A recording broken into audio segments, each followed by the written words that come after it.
Ayo minum cepat. Jangan dicium baunya. Memang seperti itu. Cepat minum. Apa ini, Lik? Gara-gara tunggakan utang 40 juta rupiah, seorang pemuda tega menghabisi paman kandung sekeluarga. Tak tanggung-tanggung melibas 4 nyawa. Mang, tolonglah aku. Kira-kira Mamang kapan mau bayar utang itu? Apa lagi, Lalik? Udah macam kayak gini, kau masih saja memikirkan utang. Kalau ada duit, kau bayar dulu lah.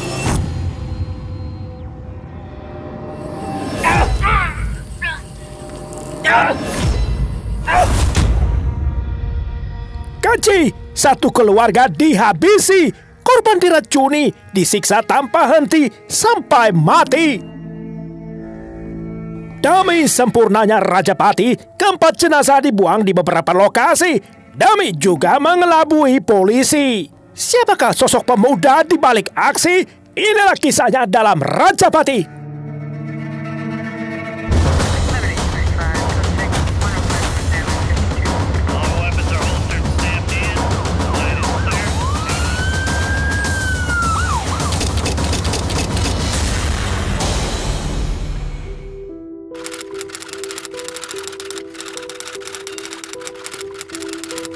Alamsyah si pemuda, Lilik nama panggilannya.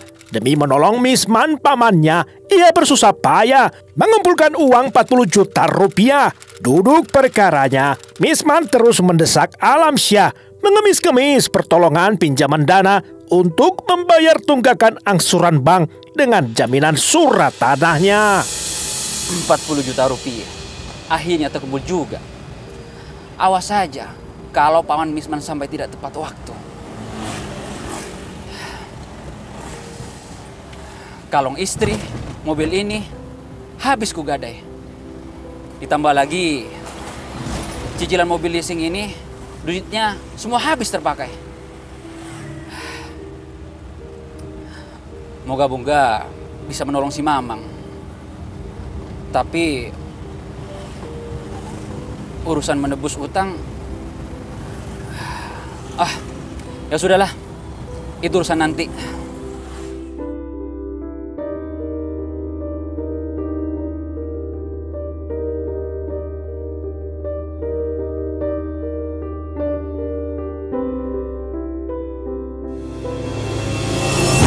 Halo, Klik. Macam mana? Uangnya sudah kau dapat belum? Tolonglah, Lik. Mamang ini sudah didatangi sama debt collector. Tolonglah. Kau katakan.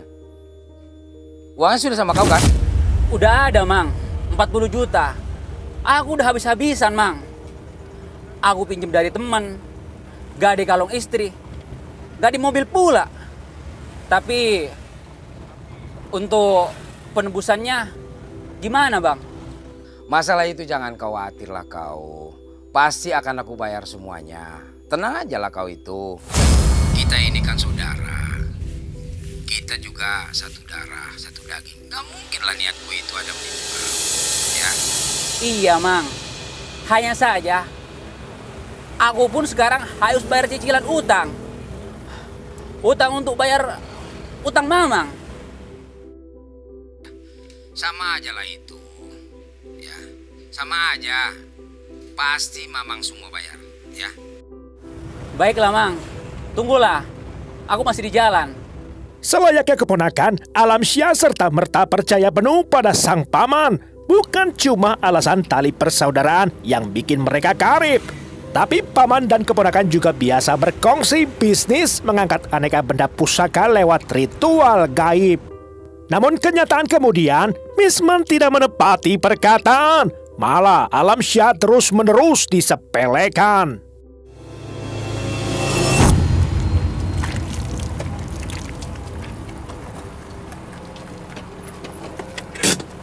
Ditagih berulang kali, Misman selalu ingkar janji. Namun Alamsyah tak pernah berhenti. Ia makin tekun menagih, sehingga Misman selalu terpancing emosi. Mang, permisi, Mang.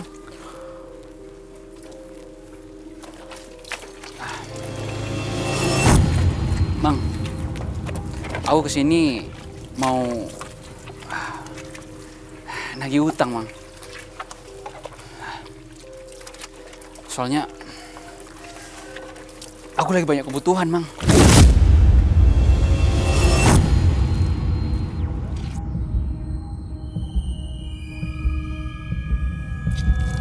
Kau ini lebih mementingkan uang daripada keluarga. Kendati selalu dicaci maki, Alamsyah terus menahan diri sebab ia segan karena Misman paman kandung sendiri. Namun demikian lambat laun, tunggakan cicilan Alamsyah sendiri pun berjibun. Cicilan kendaraan serta pinjaman yang uangnya digunakan untuk menolong sang paman. Dek, Iya, Mang. papa kamu mana? Papa keluar, Mang. Dari tadi siang. Keluar. Keluar, belum pulang. Setelah lolos dari jerat tunggakan, sang paman malah menyepelekan Alamsyah si keponakan. Saban hari, Misman mulai sulit dicari. Mang? Mamang? Mamang? Mamang kok nggak ada? Mamang kau tuh dari kemarin tak pulang. Mana aku tahu, kau carilah sana mamang kau. Juga sanak keluarganya tampak tidak peduli. Alamsyah pun tambah dongkol sebab tindakan Misman semakin terasa konyol. Suatu ketika, Alamsyah dan Misman bertemu sholat berjamaah. Alamsyah kembali menagih janji Misman untuk mengembalikan uang pinjaman. Bukannya melunasi tunggakan, tetapi Misman malah melarikan persoalan. Misman tawarkannya menjual hewan ternaknya kepada sang keponakan. Apa? Apa maksud Mamang? Dulu aku cari pinjaman demi menutup utang Mamang. Dan Mamang berjanji akan mengembalikan uang itu. Bahkan Mamang bilang, kita saudara-saudara daging. Lalu aku tagih janji, malah dituduh yang macam-macam. Mang, sekarang aku dikejar debt kolektor. Istri dan anakku juga diancam. Iya, Mamang tahu itu. Makanya Mamang berterima kasih sama kau. Tapi Mamang mohon, kau tanggung dulu lah itu semua. Kau tahu sendiri kan, kalau kondisi Mamang seperti ini,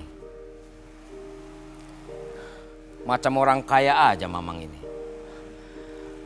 Tanggung sampai kapan, Mang? Sampai kapan? Apa Mamang nggak kasihan lihat anak istriku di rumah? Mereka ketakutan, Mang. Apa Mamang nggak punya hati? Begini aja,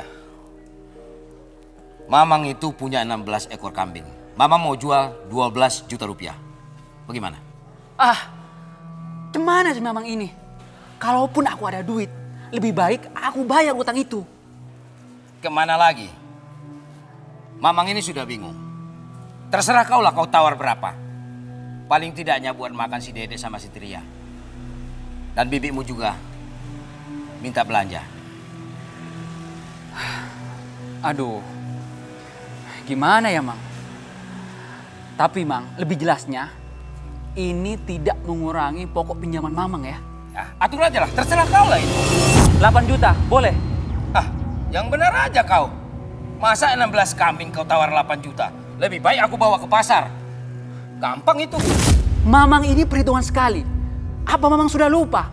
Dulu aku kasih pinjam 40 juta tanpa bunga. 8,5 juta. Lebih dari itu aku gak berani. Baik. Tapi dengan satu syarat. Jangan kau ungkit lagi masalah balas budi. 16 ekor kambing, 8,5 juta. Sepakat. Tapi ingat Mamang, ini tidak mengurangi uang pokok pinjaman Mamang. Baik. Menagih utang gagal lagi. Alamsyah kembali gigit jari. Alamsyah frustasi. Lantas dalam hitungan detik, tiba-tiba muncul ide Rajapati, langsung ia petik. Alamsyah coba bermain taktik. Alamsyah pakai modus tawarkan benda pusaka yang jika berhasil diambil dan dijual ratusan juta rupiah nilainya. Mang, aku jadi teringat sesuatu. Siapa tahu ini bisa jadi solusi. Mamang berminat nggak? Ya tergantung.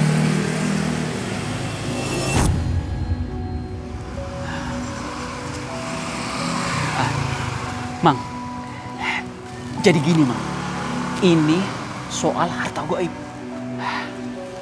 Aku punya informasi dari teman kepercayaanku bahwa harta goib itu berupa keris di Pulau Setan di Salapian. Nah, katanya nilainya 400 juta. Dan temanku bilang dia sudah ada calon pembeli. Gimana Mang?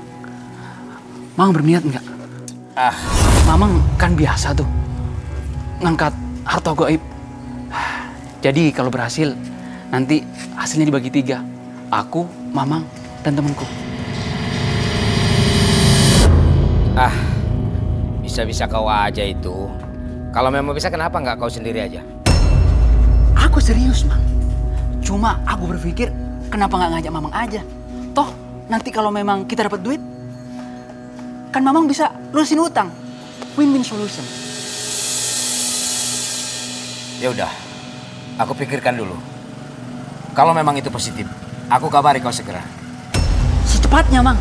Nanti kalau mereka ngajak orang lain dan mereka dapat harta itu, kita tinggal gigit jari.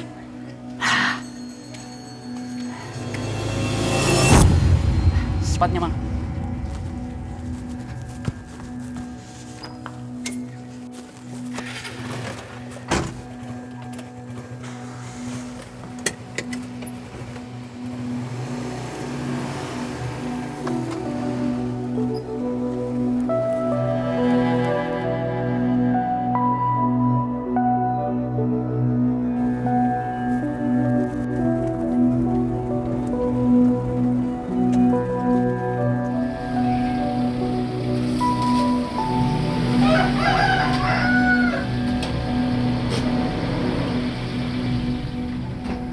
Misman masuk perangkap dengan mudah. Lantas Salamsyah mematangkan ide jahatnya bersama adik sepupu dan seorang teman tentara untuk membalas perbuatan Misman padanya.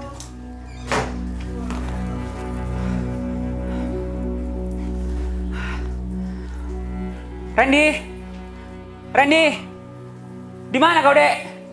Di dapur, Bang. Iya, Bang. Sebentar, Bang. Sinilah cepat. Loh, ada apa, Bang? Kenapa kok muka Abang besar gitu?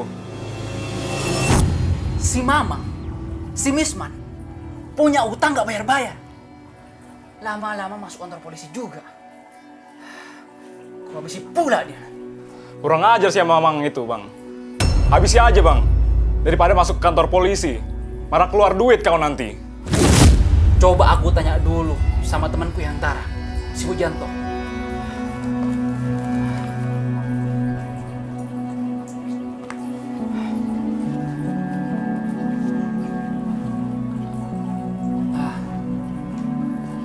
Halo Mas, ini saya Mas. Gini Mas, ini soal utang si Misman Mas.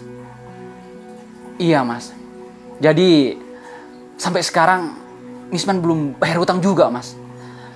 Terus aku harus gimana Mas, aku bingung. Aku jadi kesel. Keluarga ya keluarga, tapi utang kan janji. Ya udah, kau kasih racun tikus saja dulu. Nanti kalau dia masih nggak mau bayar utang, biar aku saja yang habisi. Sepakat Mas.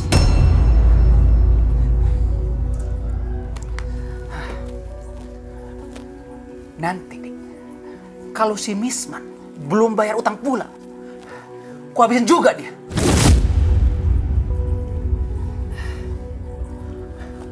Dek, kau tahu di mana lokasi yang pas? Ku tahu lah, Bang, lokasi yang cocok di mana. Gimana kalau di Pulau Setan, Bang? Di perkebunan sawit, Bang. Ayo kita cari, Bang. Lokasi sudah ditentukan. Sebutannya Pulau Setan atau Bukit Iblis di pelosok dusun Pondok 11, Desa Perkebunan Tanjung Keliling, Kecamatan Salapian. Terpencil, sulit ditemukan.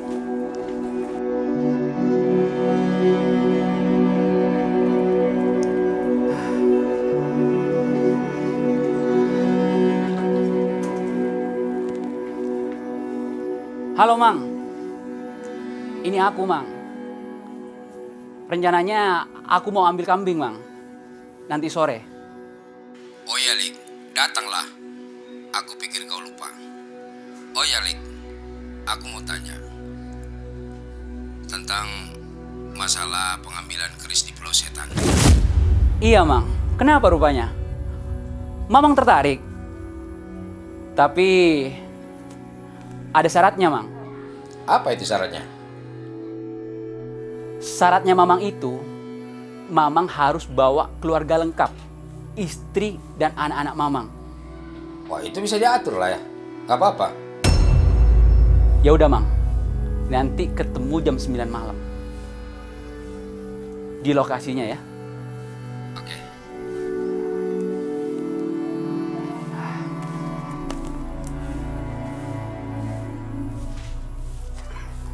Dek, ini ada uang.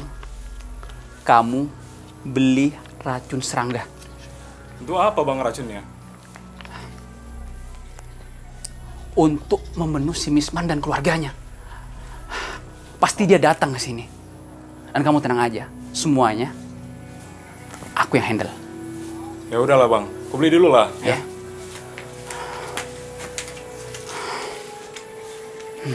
Misman, gak bayar utang sih lo. Lantas dimulailah rencana jahat. Randy langsung terlibat, termasuk Pujianto si tentara pun diajak. Lantaran utang Misman terus menunggak, Alamsyah memutuskan untuk bertindak.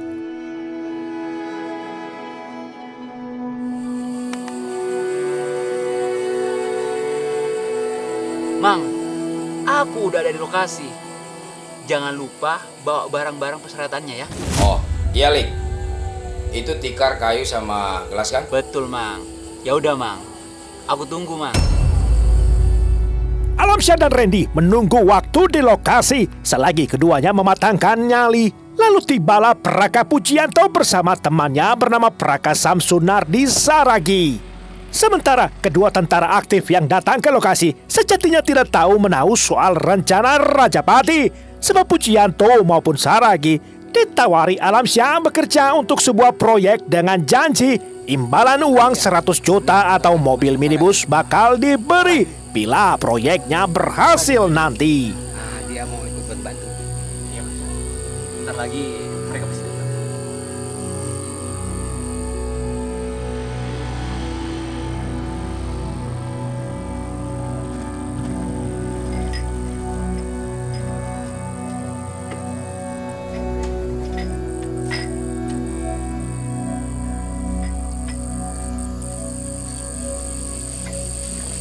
Ya ini, udah aku bawain syarat-syaratnya. Tikar, gelas, sama kayu yang kau minta. Yaudah, kita ke sana.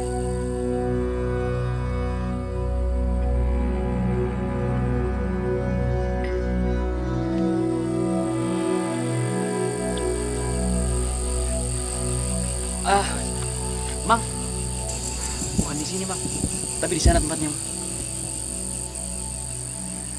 Alamsyah memegang kemudi situasi. Misman sekeluarga setia mengikuti.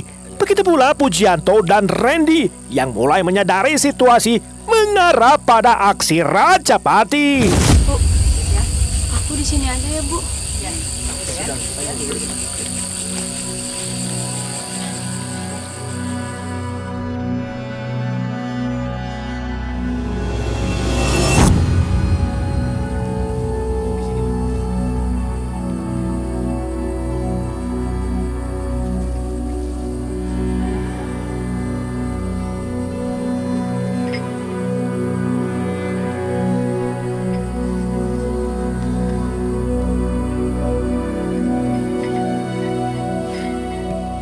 Ketika pemangsa dan korban sudah ambil posisi, maka tibalah waktu untuk eksekusi. Ritual gaib menjadi bungkus yang rapi. Ini, kalau kerisnya mau terangkat, syaratnya mata kalian harus ditutup, tangan dan kaki kalian harus diikat. Ya sudahlah, kau lakukan saja. Ikat.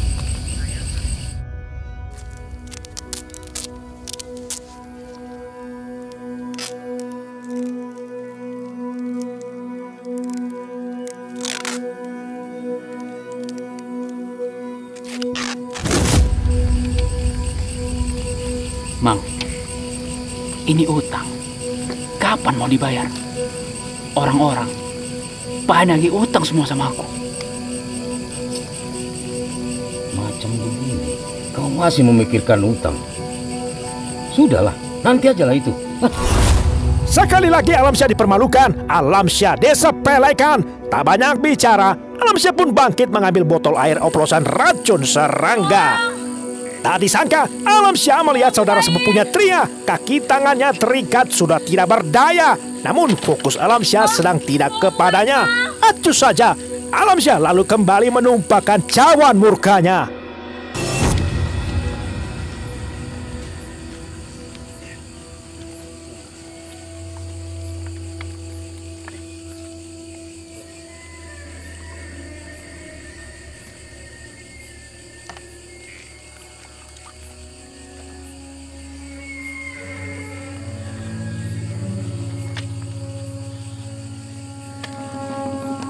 Cepat minum.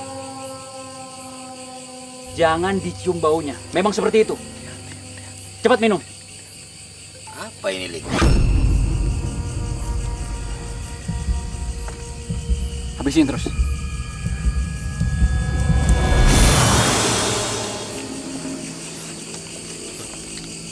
Mang, tolonglah aku. Kira-kira Mamang kapan mau bayar utang itu? Apalagi, Lalik? Udah macam kayak gini, kau masih saja memikirkan utang. Kalau ada duit, kau bayar dulu lah.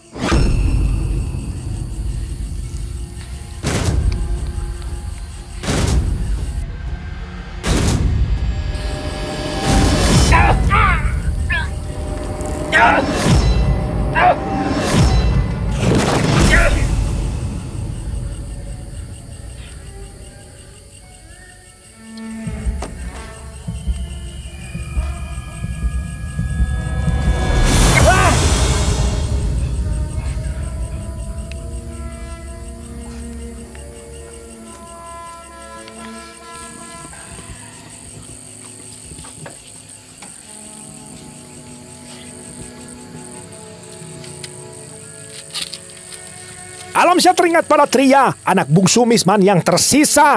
Namun ketika ia melihat Tria tidak berdaya, hatinya pun jatuh iba. Kamu pergi. Kamu harus pergi sekarang. Enggak, dia nggak mau pergi. Dia mau tengok papa sama mama. Ya, kamu pergi aja. Tria, Pergi aja. Tria, Tria, Tria, Tria, Tria, Tria, Tria. Bapak, Udah, Tria. mama. Udah.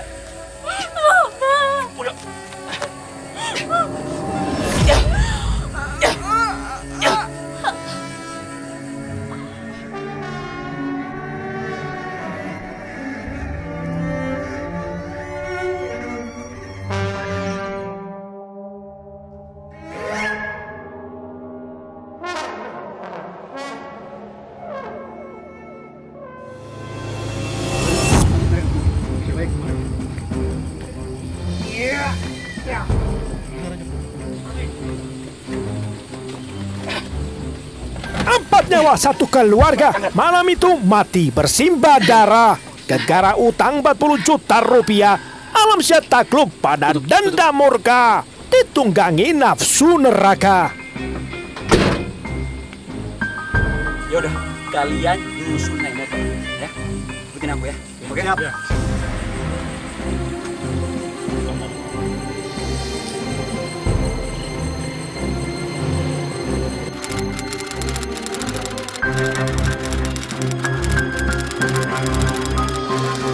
Di tengah malam gelap gulita, tampak konvoi kendaraan komplotan Alamsyah yang gelisah mencari-cari lokasi untuk membuang 4 jenazah.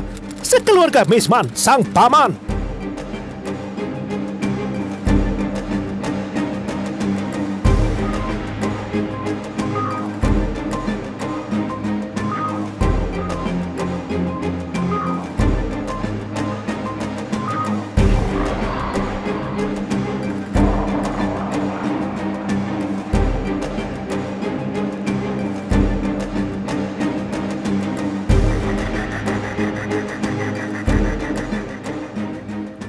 mengelabui polisi, komplotan Alamsyah sengaja membuang jenazah korban terpisah di beberapa lokasi.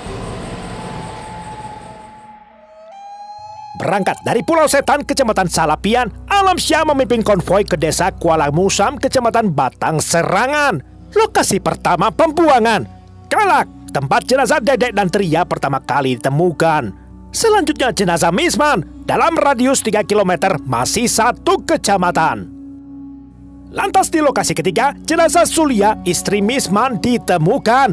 Terapung di bawah arus sungai Dusun Dua Hulu yang melintasi Kecamatan Padang Tualang, tepatnya desa Babus Sanam. Maka gemparlah warga Kabupaten Langkat oleh peristiwa begitu jahat, pembantaian satu keluarga oleh kerabat. Lantas 3 tim penyidik Polsek Salapian dikerahkan lintas koordinasi dengan 2 wilayah kecamatan, yakni wilayah Padang Tualang dan Batang Serangan.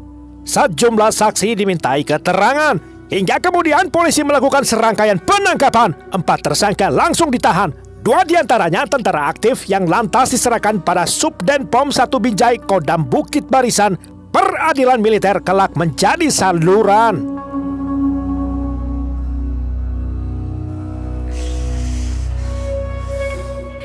Disangkakan sebagai dalang pembunuhan, Alamsyah dijebloskan dalam sel tahanan. Pun begitu, Randy sang adik yang ikut membantu. Keduanya dijerat pasal pembunuhan berencana dengan ancaman hukuman minimal pidana 20 tahun penjara. Di Pengadilan Negeri Stabat, terhadap kedua terdakwa dituntutkan hukuman mati oleh jaksa. Puncaknya, 26 Juni 2014, majelis hakim mengetuk palunya, menyatakan terdakwa Alamsyah beserta Randy adik sepupunya telah terbukti bersalah, sehingga majelis bulat menjatuhkan putusan atas terdakwa dengan hukuman mati, nyawa ganti nyawa, impaslah. Sementara Randy adik sepupunya dihukum penjara seumur hidupnya. Upaya banding mereka tempuh juga, namun hasilnya malah menguatkan putusan majelis hakim sebelumnya.